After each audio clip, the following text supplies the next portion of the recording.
അല്ല, ഉണർവ് ഉണ്ടല്ലോ നേരത്തെ തന്നെ, കൂടുതൽ ഉണർവായി. നേരത്തെ തന്നെ ഉണർവുണ്ട്. ഞങ്ങൾ നേരത്തെ തന്നെ ലോക്കൽ ബോഡി ഇലക്ഷനോ അസംബ്ലി ഇലക്ഷനുള്ള വർക്ക് ഞങ്ങൾ നന്നായി തുടങ്ങിയിട്ടുണ്ട്. ദേശീയ നേതൃത്വം നിങ്ങൾ ഓരോ വാർത്ത എഴുതുക. ആസാമിലെ കഴിഞ്ഞ ദിവസം മിനിങ്ങാന്നുണ്ടായിരുന്നു. ഈ വർഷം ഇലക്ഷൻ നടക്കുന്ന എല്ലാ സ്ഥലത്തെയും നേതാക്കളെ അവിടേക്ക് വിളിപ്പിച്ചാണ്. ഞാനത് പറഞ്ഞപ്പോൾ നിങ്ങൾ കേട്ടില്ല. നിങ്ങൾ ഓരോരുത്തരും KPC പ്രസിഡന്റ് മാറ്റാൻ വേണ്ടിയിട്ടുള്ള യോഗമാണ്, മാറ്റാതിരിക്കാൻ വേണ്ടിയിട്ടുള്ള യോഗമാണ്, നേതാക്കന്മാരെ വരട്ടാൻ വേണ്ടിയിട്ടുള്ള യോഗമാണ് എന്നൊക്കെ പറയും. ഇത് ഇന്ത്യയിൽ എല്ലാ ഇലക്ഷൻ നടക്കുന്ന എല്ലാ സംസ്ഥാനത്തും കോൺഗ്രസ് നേതൃത്വം വിളിപ്പിക്കുകയാണ്. രാഹുൽ ഗാന്ധിയെ പോലെ ഖാർഗേജിയെ പോലുള്ള നേതാക്കൾ ഞങ്ങളോട് ഗൈഡൻസ് തന്നു, എങ്ങനെയാണ് ചെയ്യേണ്ടതെന്ന് പറഞ്ഞു. പിന്നെ ഒരുമിച്ച് കളക്റ്റീവ് ലീഡർഷിപ്പായിട്ട് നന്നായി പ്രവർത്തിക്കണം എന്ന് ഞങ്ങളോട് പറഞ്ഞു. ഞങ്ങൾ അവർക്ക് അഷ്വറൻസ് കൊടുത്തു. അവരാഗ്രഹിക്കുന്നത് പോലെ ഞങ്ങൾ കേരളത്തിൽ 100-ലധികം സീറ്റോടുകൂടി ഞങ്ങൾ തിരിച്ചു വരാൻ വേണ്ടി ഞങ്ങളെല്ലാവരും ഒറ്റക്കെട്ടായി ഒരു ടീമായിട്ട് കഠിനാധ്വാനം ചെയ്യും എന്ന് പറഞ്ഞു. അതിൻ്റെ സ്പിരിറ്റോടുകൂടിയാണ് വരുന്നത്. എന്നെ കണ്ടാറില്ലേ? അല്ല, അത് ഞാൻ ആ യോഗത്തിൽ പറഞ്ഞ കാര്യങ്ങളൊന്നും ഞാൻ പുറത്തു പറയില്ല. ആ യോഗം മാധ്യമപ്രവർത്തകരെ പങ്കെടുപ്പിച്ചുകൊണ്ട് നടത്തിയൊരു യോഗമല്ല.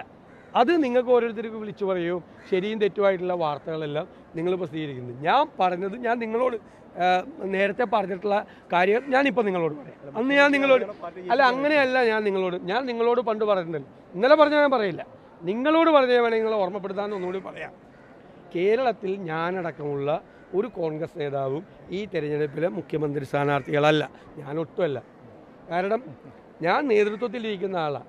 എൻ്റെ പ്രയോറിറ്റി മുഖ്യമന്ത്രി ആകാനാണെങ്കിൽ കേരളത്തിൽ UDF തിരിച്ചു വരില്ല, ഞാൻ എൻ്റെ പുറകെ പോവുള്ളൂ. എൻ്റെ പ്രയോറിറ്റി കേരളത്തിലെ UDFനെ 100 സീറ്റിലധികം ഭൂരിപക്ഷത്തിൽ വിജയിപ്പിക്കുക എന്നുള്ളതാണ് ലീഡർഷിപ്പിലിരിക്കുന്ന UDF ചെയർമാനായ എൻ്റെ ദൗത്യം. അത് ഞാൻ എൻ്റെ സഹപ്രവർത്തകരെയും എൻ്റെ നേതാക്കളെ, എനിക്ക് നേതാക്കന്മാരായിട്ടുള്ള ആളുണ്ട് കേരളത്തിൽ, സീനിയോറിറ്റി വെച്ചും പല കാരണങ്ങളുണ്ട്, അവരെയും കൂടി കൂട്ടി യോജിപ്പിച്ചുകൊണ്ട് ആ മിഷൻ, അതിൻ്റെ ഏകോപന ചുമതല എനിക്കാണല്ലോ സ്വാഭാവികമായിട്ടും UDF ചെയർമാൻ. അത് ഞാൻ നിർവഹിക്കും. അത് ഞാൻ നിങ്ങളോട് നേരത്തെ പറഞ്ഞേക്കുന്ന കാര്യമാണ്. അതുകൊണ്ട് ഈ ചർച്ച വരുമ്പോഴും നിങ്ങളുടെ മറ്റത് വരുമ്പോഴും എൻ്റെ പേരാ കൂട്ടത്തിൽ ചേർക്കുന്നത്. അല്ലല്ല, അത് കോൺഗ്രസ്സിന് ഒരു പ്രൊസീജിയറുണ്ട്, കോൺഗ്രസ്സിനൊരു സിസ്റ്റമുണ്ട്.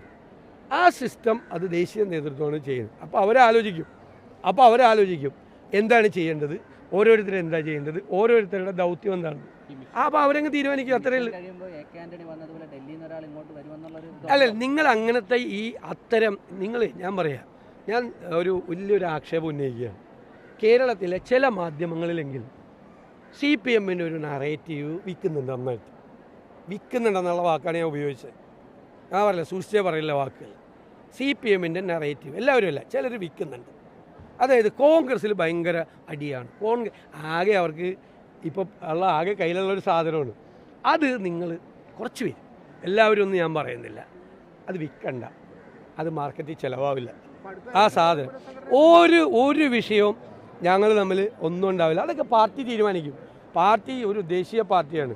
ആ ദേശീയ പാർട്ടി ഉചിതമായ സമയത്ത് ഉചിതമായ തീരുമാനമെടുക്കും. ഞങ്ങൾ വർദ്ധിത വീര്യത്തോടു കൂടിയാണ് ഞങ്ങളെല്ലാവരും ഡൽഹിയിൽ നിന്ന് തിരിച്ചു വരുന്നത്, ആത്മവിശ്വാസത്തോടുകൂടി. അതിൻ്റെ റിസൾട്ട് നിങ്ങൾക്ക് വരുന്ന 2-3 മാസങ്ങളിൽ അതിൻ്റെ ഔട്ട്കം ഉണ്ടാവും. അത്ര കുതിപ്പ് കേരളത്തിലെ UDFന് നേതൃത്വം കൊടുക്കുന്ന കോൺഗ്രസ്സിലും ഉണ്ടാവും. UDF യോഗം ഒരു ദിവസം മുഴുവൻ കൂടി ഇല്ലേ? നിങ്ങളെല്ലാവരും ഒന്ന് ഞാൻ നിങ്ങളെന്ന് പറയുമ്പോൾ ജനറലൈസ് ചെയ്ത് പറയാനുള്ള വിഷമം നിങ്ങൾക്ക് ഉണ്ടായിരുന്നു. എന്തെങ്കിലും ഒരു സാധനം അതിൽ നിന്ന് കിട്ടുമെന്ന് നോക്കി, ഒന്നും ഉണ്ടായില്ല. ഒരു കാലത്തും ഇല്ലാത്ത തരത്തിലുള്ള ഐക്യമാണ് UDFിൽ. ഞങ്ങൾ 2 മാസത്തേക്കുള്ള കംപ്ലീറ്റ് പ്രോഗ്രാംസ് പ്രഖ്യാപിച്ചിട്ടുള്ള വലിയ മുന്നേറ്റമാണ്. നമ്മുടെ ഇലക്ഷൻ ഇയറാണ്, അത് വരും. ഈ UDFിൻ്റെ വിപുലീകരണം ഈ അജണ്ടയിൽ ഉണ്ടാവും. അത് ഉറപ്പായിട്ടും ഞാൻ തന്നെ പറഞ്ഞിട്ടുണ്ടല്ലോ നേരത്തെ. ഉറപ്പായിട്ട് UDFിൻ്റെ അടിത്തറ അസംബ്ലി തെരഞ്ഞെടുപ്പിന് മുമ്പല്ല, ലോക്കൽ ബോഡി തെരഞ്ഞെടുപ്പിന് മുമ്പ് UDFിൻ്റെ അടിത്തറ വിപുലപ്പെടുത്തും. അടുത്ത ചോദ്യം, അതിന് ഉപചോദ്യം ഇല്ല, ഞങ്ങൾക്ക് പറയാം.